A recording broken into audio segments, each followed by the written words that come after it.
here with you. Week 10 of the NFL is here and some big trades. After that, Adam Schefter has some updates on some key injuries that's coming your way. Week 10, it's crazy. Where did the time go? Last night, our time was best spent watching ESPN's NBA doubleheader and Luka, Wemby going at it in LA. The back half of the doubleheader in LA. It was a great game. We'll start with Wemby. In the second quarter, ball fake to the rack on Bronny James Jr. Daddy can't save you here, Bronny. Wemby throws that one down, Spurs up 5. 5 minutes left in the second quarter, Lakers down, but what? How? Ooh. I don't understand the logic. It's magic. It really is. It's Luka magic.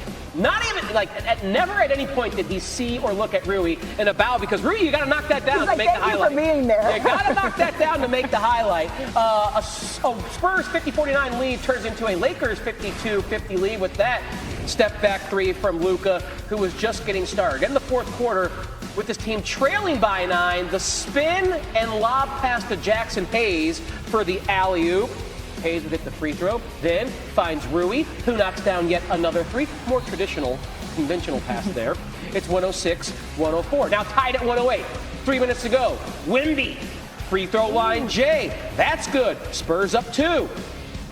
Still a 2-point disadvantage for LA when Luka steps back and knocks down the triple. Lakers up 1. On the very next Spurs possession, Wemby attacks the rack, but Rui, he's a glue guy. I mean, it looks like it's a good call. That looks good to me. He looked like he was set.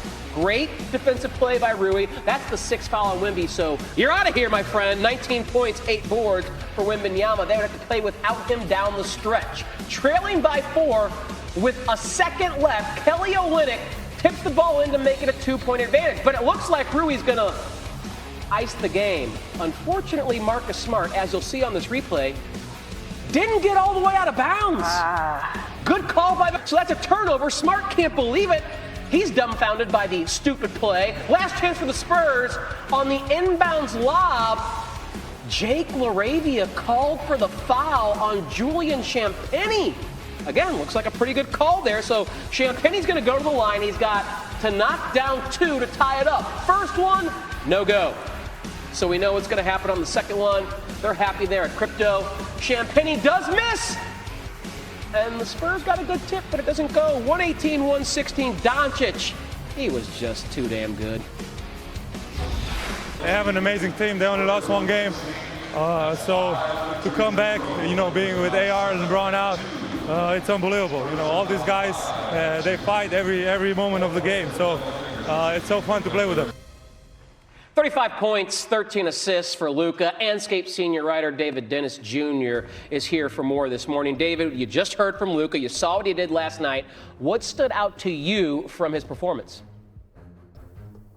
Everything, all of the above. This is the Luka Doncic that the prophecy has foretold. This dude has scored 200 points in the first 5 games. That's third behind a guy named Wilt Chamberlain. And what we're seeing here is we're talking about his shape and conditioning. It's all showing because he is relentless attacking the basket. He's shooting at about 70% inside the arc, and teams just do not know what to do with this dude right now. On the other hand, Wemby's game last night left a lot to be desired. It really kind of started with Phoenix, this strategy that they're putting smaller guys on him in the perimeter, bringing a double team. He's drawn a lot of charges, a lot of turnovers. He's only made in the last 2 games 9 shots, 11 turnovers, 10 fouls, shooting 32%. Towards the end of the game last night, he was a little bit more decisive, but it was a little too late because he was already in foul trouble. I think Wemby will correct it as we go on throughout the season, but it's something to watch with the strategy that these teams are utilizing for the last couple of games. Lakers fans loving the book of Doncic. He also had 5 steals and 2 blocks, so playing some defense as well. David, hang tight because Amina wants to holler at you in a second. Oh, yeah, let's keep it out west. Shai Gilgeous-Alexander and the Thunder visiting the Trail Blazers. Thunder coming into this one undefeated. Second quarter, SGA hits the fadeaway jumper. Thunder lead by 22. 4 minutes left in the half. Drew Holiday pulls up, drains a 3-pointer. He can do it after trailing by as many as 22. That gets cut to 8 for the Trailblazers. Halfway through the fourth, Holiday again sinks the pull-up jump shot. Blazers with their first lead of the game here. Under 5 minutes left in the game. SGA going to work. Buries a three-pointer from the top of the key. Thunder take back the lead by 1. Blazers possession. Jeremy Grant going to work. Drives in for the lay-in. Blazers now up by 1. Drew Holiday going to work. Back and forth matchup. Sinks to step back 3. Blazers now up 112 to 104. Under 2 minutes remaining. AJ Mitchell working to get to the basket. Gets there. Gets a shot to go plus the foul. Thunder down 3 after the made free throw. So this is the last chance for the Thunder. Isaiah Joe puts up a 3. Misses it. Cason Wallace with the rebound. Wallace kicks it out to Joe for another 3-point attempt. And he's fouled on the miss. Take another look at it. Joe's foot is on the line and is only going to the line for 2 free throws. So after making the first free throw, looking to intentionally miss this one, Joe hits a step back of the rim. Robert Williams III, he secures the rebound. Blazers hold on to win 121 to 119.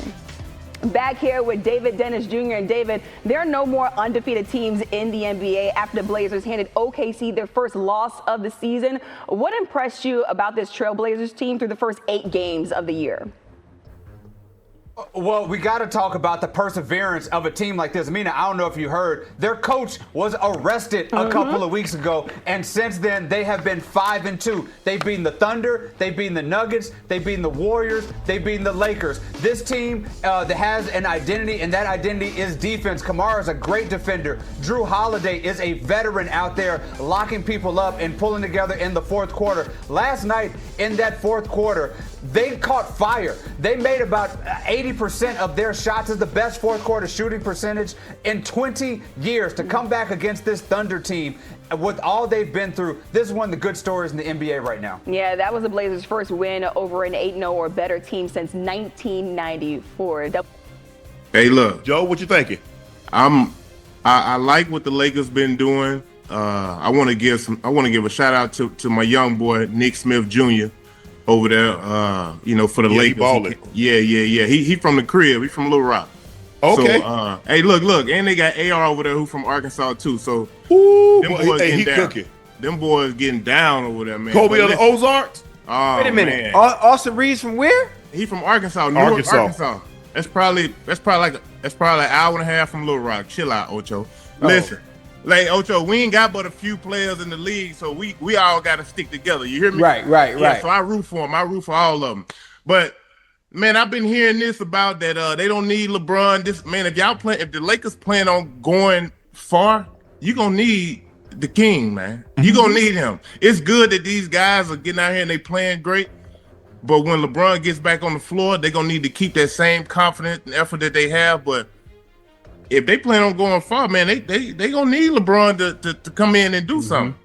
And plus, go ahead, Ocho. No, I was gonna say the funny thing is, as well as they're playing now offensively, with LeBron coming back, he still fits that dynamic, right? Yeah. So the floor of the offense still continues. Yeah, I think that. Go ahead, Joe. Go ahead. No, I'm go ahead. I'm gonna let you finish up. You want them guys to continue to have the confidence that they playing with right now, Ocho. Right.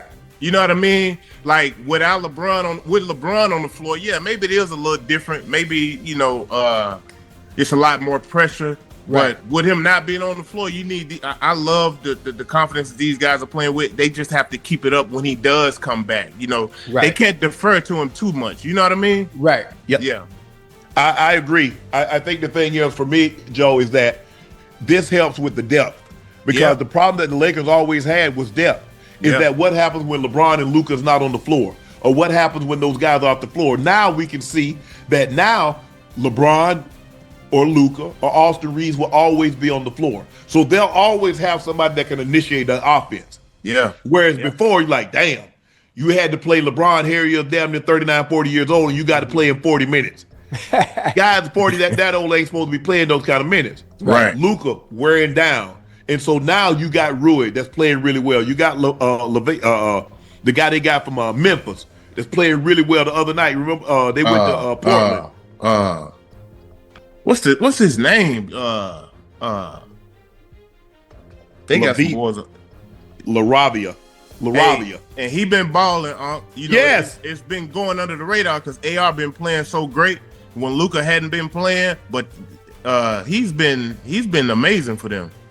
Yep. And you mentioned Bryce. Bryce came in and gave him, what did he give him the other night? He gave him 6 assists. Yeah, Bronny. Bronny. Bronny. Yeah, Bronny. Yeah, Bronny. So what that does is that it's going to give them confidence that they can we can do this. There you we go. can do this. There you go. Now, look, you know what the expectation is. I think sometimes, like when LeBron is not there and like Luka wasn't there, it's a situation where man, ain't nobody expecting anything of us. Yeah. But they know when LeBron is there and they know what the expectations are. Oh yeah. And it's really that simple. Yeah, it's championship or bust. And that's it. For me, when you look at DeAndre Ayton, he's probably going to benefit the most out of LeBron not playing right now because he's playing at a great level right now. They giving him a lot of lobs, a lot of little chippies right there at the rim, and he's been playing great. So I think it's only. But that's what Luka needed. Look, if you notice, Luka's at his best when he got a lob threat. Yes, sir. Yeah. When he had Lively, when he had PJ Washington, when he had what's the other guy name? Gafford. Yeah. You see, they went to the NBA Finals once they got PJ Washington and they got Gafford. He needs a lob threat. Long as he got a lob threat, because he gonna get to the rim, and now when you least expect it, he. Boom. Man, listen. Yeah. Hey, so DeAndre Ayton, there's no reason DeAndre Ayton shouldn't average 14, 10, and 5. When you talking about with LeBron or without LeBron? With both of those guys, because he's a lob threat. Yeah. So you got to pay attention to those guys. Look at Zubac.